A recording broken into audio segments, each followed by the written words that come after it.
Good evening, everybody, and welcome to the 4th episode of the Flyers All Access Show right here on Rogers TV. I'm your host, Matt Malloy, and if you weren't at the Gander Community Center on Saturday night, boy, you missed one magical moment. In front of 1,400 yelling and screaming and supportive Gander Flyers fans, the Purple and Gold earned their first win of the Newfoundland and Labrador Senior Hockey League season with a 7-1 defeat of the Clarenville Caribous. And now, Corey, where did I go wrong? Well, I think caught up in the excitement of that big win on Saturday, I think you kind of misstepped it a little bit. That was actually the Flyers' second win. As you know, on the West Coast, we had that first win against the Western Royals the previous weekend, so just a little correction there. Maybe too much excitement with the Flyers Nations on Saturday. I'm going to calm down a little bit. I'm going to calm down as a Flyers fan myself. Now, how good were the Flyers on Saturday night? Well, they even chased Jason Churchill, who was replaced in the start of the third period by backup goaltender Devin O'Brien. Now, we're going to take you to those highlights right now. So sit back and relax and let the Flyers All Access Show take you back to that magical moment on Saturday night. Wadden keeps it in at the line. He cuts to the slot. There's another shot. Big save. Big rebound. There we go. There's a good goal by Gander. Brazel. Number 17, Steve Brazel. And a fine setup from the point. Nice low shot. There's another shot from the slot. Scores. It's number 49, Andrew Sweetland, their top goal scorer. As Locke hits the line. There's in the Locke. Oh, beautiful nice goal by nice Locke. Goal. As he broke in and a nice give and go From Poland. That Whitehead line is out there again with Locke and Wadden. White, one-timer score! And he scored. Whoa, what a setup. What a setup. Wadden, you can see the play. Stretches the line, moves the shot in. Oh, great save by Paddy O'Brien. Falls down, the puck is right underneath him. And it looks like there's a penalty coming to the Caribous there now as he knocked over Paddy. Back to Locke, back to Madison. Another shot, scores! Nice pass by Locke over to Madison. Madison with one-timer, and I can't see who was standing in front of the net with I think Roach. Now, the Caribous thought they got their second goal of the game right here. It was a Matt Bray goal, but the net was off, and it was waved off, no goal. Throws it back. Scott into the slot. There's another save. There's another goal for Wadden. As the Flyers continue to buzz around in the Caribou zone. And after head. It's White. Makes a move to the net. Cuts into the middle. Scores! Andrew White with an individual effort. Grant Donovan dumps into the corner. Steals the puck. Tries a pass across the ball, and there's an empty netter. Oh, beautiful pass. 1,400 people came to their feet at the end of that game and gave the Flyers such a huge ovation. So that spirit transferred over into Sunday's game, where the fans were ready to explode from that first Flyers goal, but Matt Bray kind of ruined the party with a goal for the Caribous 43 seconds in. Here's a highlight from Sunday's game. After it, trying to get the puck. There's Flynn over there pinching in. Flyers overskated. There's a shot. Scores! Mark Bragg opens the scoring right off the bat. Hits the line. Rink wide over and all by himself. Wadden had a great chat. Here's pass for Boland going in. One man to beat. Churchill comes out and challenges and makes the save. Look, he's able to knock it down. Here comes Scott. Oh, what a save by Churchill. Here comes Bragg with the shot, and Paddy O'Brien with a great save. Madison keeps it in on the line. That's the shot goal. On the goal. Nice shot by Madison. That play all worked out because Locke was standing in front of Churchill, didn't give him a chance. Tip it up the boards. Pass picked off. Here comes the Flyers. Caribous right back and score. Make a change. There's a pass picked up. Corcoran to give it away. Sullivan, shot, scores! Again, Gainer's defense a little bit. Throws it back to Madison. Madison throws it over to Corcoran. Corcoran fake, winds up, lets the shot. Nice shot by Corcoran. Corcoran comes right back to Rosas. Roser makes the cut across. Here's a chance. Another great nice save by Paddy O'Brien. And number on a loose puck in the blue line, throws it over. Nice pass. Oh, what a save by Churchill. Moved around here. Stevens with the shot is tipped. They bang away at it. Keogh's down in his hands. The puck is loose. Empty netter. As the Flyers straighten there, open up. Here's Sweetland makes a move. Shot scores. Another one over the shoulder. That's Andrew Sweetland. I had a chance to speak with Flyers starting goaltender Paddy O'Brien after Sunday's game, and this is what he had to say. First of all, Paddy, we'll talk about today's game on Sunday. Seemed like it was a pretty even first two periods until they came out strong in the third period. So just give us your thoughts on this game.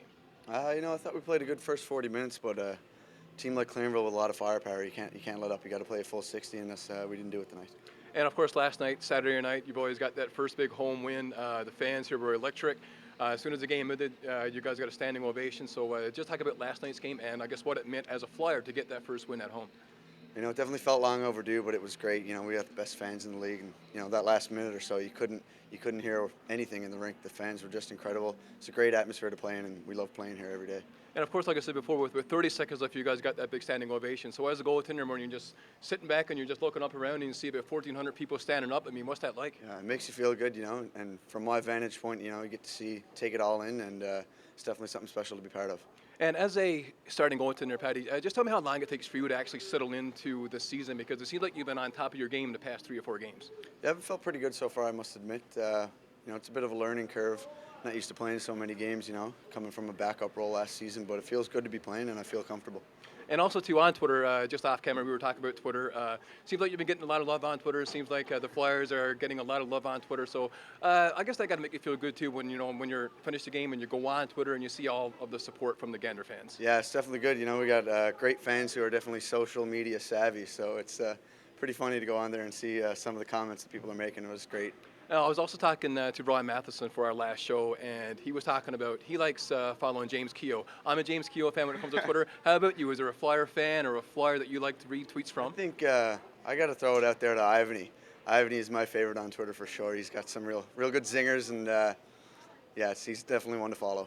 And also, just talk about the Flyers' play of the past 6 games. I believe you guys have gotten 5 points in the last 6 games played now. So you guys are on fire. So just talk about, I guess, the way the team is actually coming together. Well, I don't think we're your typical expansion team. We got a good dressing room in there, a good group of guys, a lot of chemistry, and I think it's starting to show on the ice. It wasn't going to happen overnight, but we've been working hard, and I think it's going to pay off. We're here to make a playoff. So perfect. And finally, just talk about your new mask. I understand you. I guess you brought it out last night. No, actually, I tweeted a picture of it there last night. She's still away, so I had to send it away to Nova Scotia to get some paint, and it's going to come back looking like a good representation of Gander and the Gander Flyers. Well, perfect. Can't wait to see it, Paddy. Thanks a lot for your time. Thanks a lot. And welcome back, everybody, to the Flyers All Access Show right here on Rogers TV. Now, we are very happy and very lucky to have our next guest with us. He's our feature interview for our show today. He is the president of the Newfoundland and Labrador Senior Hockey League, and he joins us now via telephone from his hometown in Clarenville, Caribous country. He is Mr. Neil Norcott. Neil, good day. How are you? I am fine, Mike, and yourself? Oh, I'm excellent, buddy. Thanks a lot. Now, Neil, fans here in Gander, they've caught on to Flyers fever. Everybody's going to the games. We're getting about 1,400 people. People are buying the merchandise. Everybody's falling in love again with senior hockey. Just from your executive level, just tell us how people are feeling towards what the Flyers have done in their first year of operation. Well, from a league perspective, we're extremely pleased with how well Gander has started out the season. Obviously, with a new expansion team, there was some concern about competitivity, but certainly they've shown that they have iced a solid team. I understand they're a young, fast team, and certainly have come together in the first several games of the season so far. And also, Neil, both Tyler Gill and our starting goaltender, Paddy O'Brien, both came to Gander from the Mount Pearl Blades draft. Tyler's from Gander. Paddy's quickly become a fan favorite here. Just tell us what happens next year to the two of them if the Blades come back into the league.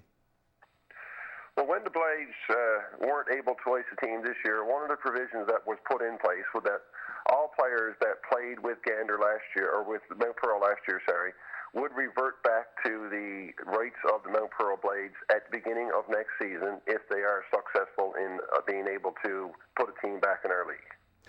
Now, Neil, I do know that it's a bit early. We still haven't even played for the Herder this year, but what are the chances of the Blades actually coming back next year? Is that a sure thing, do you think? It's difficult to say for sure how solid it is. I know I did have some recent correspondence from Mount Pearl. They are actively pursuing their efforts for next year and are confident that they will be returning.